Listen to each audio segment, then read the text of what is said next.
Ne oldu ki dengil divan değişti, anlamirem neden niye ailede. Tilki heyet olup ağbaba molla, çaqqal sahib çıxır köye ailələ.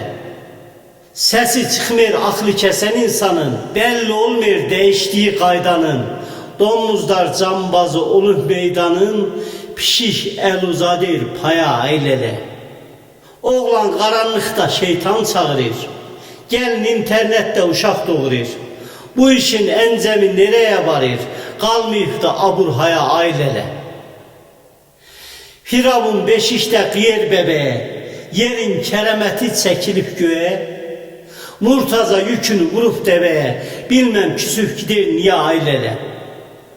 Gene çakkal soyup suda yatır, Müslüman inancı çıkara satır. İsrafil sözün de bunu anladır, aşık lazım bunu diye ailələ.